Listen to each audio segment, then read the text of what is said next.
हमारी आवाज जहां तक पहुंच रही है, आप कांग्रेस पार्टी के बहादुर सिपाहियों को, आदरणीय बुजुर्गों, माताओं, बहनों और नौजवान साथियों से मुझे कोई लंबी चौड़ी तकरीर नहीं करनी है, कोई लंबा चौड़ा भाषण नहीं देना है। सिर्फ दो महत्वपूर्ण बात करनी है।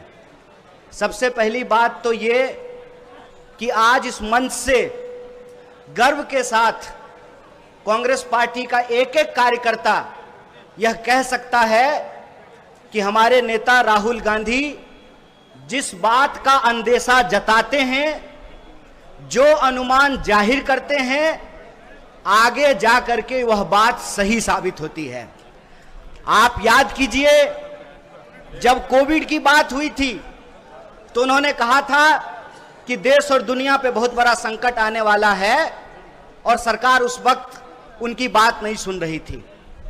जब अदानी का नाम घोटाले में आया तब राहुल जी ने कहा कि ये भारत के इतिहास का अनुमानतः सबसे बड़ा घोटाला है और देखिए कि एक एक करके उसकी परतें खुलनी शुरू हो गई है।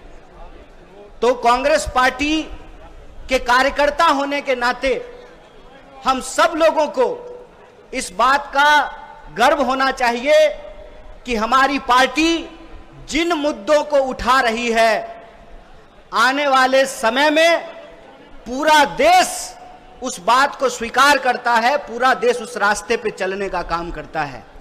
और ये आज की बात नहीं है, चाहे अंग्रेजों के खिलाफ कांग्रेस पार्टी का लड़ने का इतिहास हो या आजाद भारत को बनाने का इतिहास हो, जो कांग्रेस पार्टी आज सोचती है आगे चल करके देश उसके ऊपर चलता है, इस बात का हमको गर्व होना चाहिए। और दूसरी बात कि यह जो मोदानी महाघोटाला है, इसके बारे में एक बुनियादी बात हम लोगों को समझ लेनी चाहिए। एक सीधा सा सवाल है, आम नागरिक होने के चलते बार बार जब किसी विपक्ष के नेता के ऊपर ईडी की कार्रवाई होती है तो भाजपा के लोग कहते हैं कि अगर आप चोरी नहीं किए हैं तो जांच से क्यों घबरा रहे हैं। आप सब लोगों ने यह बात सुनी होगी, आपने सुनी है कि नहीं सुनी है? टीवी पे भाजपा के प्रवक्ता बैठ करके कहते हैं, जब भी विपक्ष के किसी नेता के ऊपर इनकम टैक्स का रेड हो, ईडी की कार्रवाई हो, तो जो है गाल बजा बजा करके बोलते हैं कि अगर आपने चोरी नहीं की है तो आपको जांच से क्या दिक्कत है। मैं कहता हूं कि अगर आपने चोरी नहीं की है तो आपको जांच से क्या दिक्कत है। एक सीधी सी बात है, अगर मोदानी महाघोटाला नहीं हुआ है तो भाजपा सरकार को संयुक्त संसदीय समिति, ज्वाइंट पार्लियामेंट्री कमिटी, जेपीसी से जांच कराने में क्या दिक्कत है। अगर कोई घोटाला नहीं हुआ है, हम भी कहते हैं चलिए विदेश में बैठा हुआ कोई कंपनी ने कोई रिपोर्ट दिया है, आप उसको नहीं मानना चाहते हैं। अरे भारत की संसद तो भारत में है, भारत के सांसदों को तो भारत की जनता ने चुना है, भारत की संसद तो दिल्ली में है। तो उन सांसदों की एक ज्वाइंट कमिटी बना करके, हम ये नहीं कह रहे हैं कि कांग्रेस की कमिटी बना करके, ज्वाइंट कमिटी बना करके जांच कराने में क्या दिक्कत है।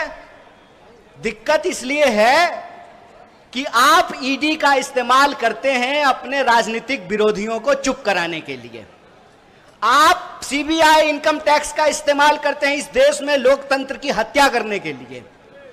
आपका यह जो झूठ है उसका पर्दा फाश हो जाएगा, देश को पता चलेगा कि भाजपा ने किस तरीके से, जैसे नेताजी ने कहा था ना, तुम मुझे खून दो मैं तुम्हें आजादी दूंगा, नेताजी नहीं कहा था ना।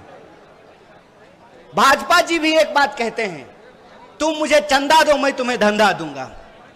ये पूरा का पूरा जो खेल है कि आप एक गुब्बारा बनाते हैं कि अदानी दुनिया का सबसे पूंजीपति आदमी है, सबसे अमीर आदमी है, और फिर पब्लिक सेक्टर बैंक से पैसा लेकर के पब्लिक सेक्टर खरीदते हैं।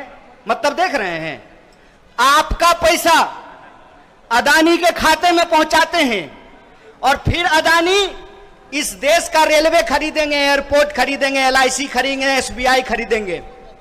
और बीजेपी, मैं यह बात दावे से कह रहा हूं, बीजेपी को क्यों डर है? मुझे तो कई बार अब भाजपा के वर्करों पे गुस्सा नहीं आता है, दया आती है। पता है आपको दया क्यों आती है? हिंदू राष्ट्र बनाने के नाम पर वोट लिया और अदानी राष्ट्र बनाने के लिए उनको लगा दिया है। देश की हित करते करते ये अदानी हित पे जो है चले आए हैं। ये हिंदू राष्ट्र नहीं बनाना चाहते हैं। जैसे अंग्रेजों का कंपनी राज था, ये अदानी राज स्थापित करना चाहते हैं। इसीलिए हम कांग्रेस के कार्यकर्ताओं को यह खेल समझना पड़ेगा। ये इस देश में लोकतंत्र का घोटाला कर देना चाहते हैं, संवैधानिक संस्थाओं को समाप्त कर देना चाहते हैं और धीरे धीरे इस देश के ऊपर तानाशाही थोपना चाहते हैं। इसीलिए मोदी और अदानी अलग अलग नहीं हैं, ये एक हैं और ये मोदानी महाघोटाला है। कौन सा घोटाला है? मोदानी महाघोटाला है। और जेपीसी की जांच हुई तो भारत के इतिहास का सबसे बड़ा महाघोटाला यह साबित होने वाला है। बेईमानी करके देश की जनता का पैसा ले रहे हैं। शेयर मार्केट में छोटे छोटे लोग, दुकानदारी करने वाले, नौकरी करने वाले नौजवान बच्चे भी मोबाइल से शेयर खरीद रहे हैं। लोग जो है एसआईपी कर रहे हैं, म्यूचुअल फंड में पैसा लगा रहे हैं। और जब आप पब्लिक सेक्टर का भी जब निवेश कर रहे हैं, वो पैसा भी अदानी के खाते में पहुंच रहा है। तो आने वाले समय में ये गुब्बारा फूटने वाला है। इसीलिए इस देश के छोटे निवेशकों के पक्ष में, इस देश के मिडिल क्लास के पक्ष में और इस देश के गरीब लोगों के पक्ष में कांग्रेस पार्टी की यह जिम्मेवारी है कि देश को आगाह करे और आने वाला जो संकट है उसके खिलाफ मुस्तैदी से लड़ाई लड़ा जाए। इसीलिए अदानी महाघोटाला हमारे लिए एक बहुत बड़ा मुद्दा है। और आज जब दिल्ली प्रदेश कांग्रेस कमेटी आदरणीय देवेंद्र यादव जी के अध्यक्षता में प्रदर्शन कर रहा है, इसी वक्त पूरे देश में कांग्रेस पार्टी का कार्यकर्ता, कांग्रेस पार्टी के सिपाही इस महाघोटाला को उजागर कर रहे हैं। और हमारी एक सीधी मांग है कि अगर आपने चोरी नहीं किया है तो आपको जांच कराने में क्या दिक्कत है? आप जांच कराइए, जेपीसी की जांच हो, दूध का दूध और पानी का पानी हो। और कांग्रेस पार्टी जो मुद्दा उठाती है उसको अंजाम तक पहुंचाती है। कांग्रेस पार्टी ने अंग्रेजों के खिलाफ लड़ना शुरू किया, देश को आजादी दिलाई। कांग्रेस पार्टी मोदानी के खिलाफ लड़ना शुरू किया है, इनको जेल में पहुंचा करके रखेंगे, यह हमारा संकल्प है। इसीलिए एक बार पुनः दिल्ली प्रदेश कांग्रेस कमेटी के सभी कार्यकर्ताओं नेताओं को धन्यवाद कहते हुए, आप सबका शुक्रिया अदा करते हुए अपनी बात को खत्म करूंगा। बहुत बहुत धन्यवाद।